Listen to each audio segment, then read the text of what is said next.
The former First Lady Grace Mugabe overshadowed President Emmerson Mnangagwa at the funeral of Namibia's late founding president, Simon Nujoma, on Saturday in Windhoek. Zanabina mashoko obuda pana pachinza aiwa panguva ino yekunzi Grace uya owachisa mutungamiriri wenyika yeZimbabwe kuNamibia uko azvipere mushe. Zanabina mashoko amuranyirwa panapa ndoko apa panoti bo subscribe like on the bell icon. Tipina panapa muna mobula uchinzi. Your presence reignited discussions about the enduring legacy of your husband, Araji Mugabe, and his close ally, Nujoma. The event drew regional and global attention and saw Grace Mugabe commanding significant recognition of Mnangagwa's struggling image. Nujoma, who passed away earlier this month, was a towering figure in African politics, playing a pivotal role in Namibia's liberation from South African apartheid rule.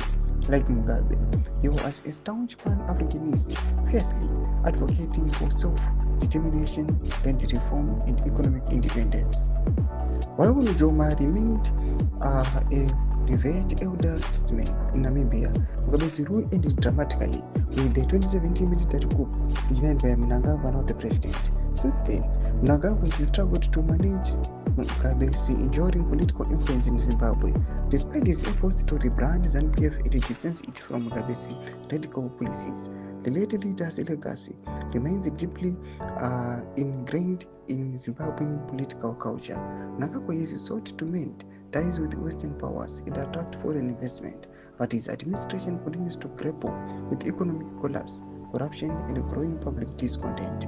Grace Mugabe's presence at Njoma's funeral carried powerful symbolism.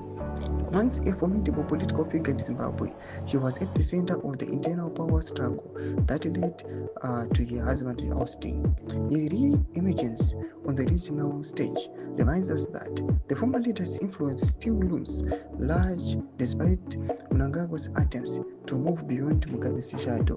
While Mnangagwa struggles with the government's failures, economic instability, and factionalism within ZANU-PF, Grace Mugabe's reception in Namibia highlights the stark contrast in their political fortunes. Thomas Kwanabuda Panapa, Wanachita Ayo Pangwa ine wachiona kuti aiwa the Zimbabwean leader is struggling, anotadza kuatena aiwa zvakasiiwa zvakaitwa nyika aiwana Araji Mugabe. Panapa tinoona kuti kunoatenda kwakaita Grace Mugabe kwanyatsa kuratidza kuti aiwa kunyangwe nemataisi akanga naRG Mugabe aiwa naNujoma zvinoratidza kuti aiwa those guys they were managing Southern Africa nemakantries avaitungamira. Tudze mafungiro enyu kudii pamusoro pechitiko chipinda comment section medu. Mafungiro enyu musana subscribe like, turn on the bell icon.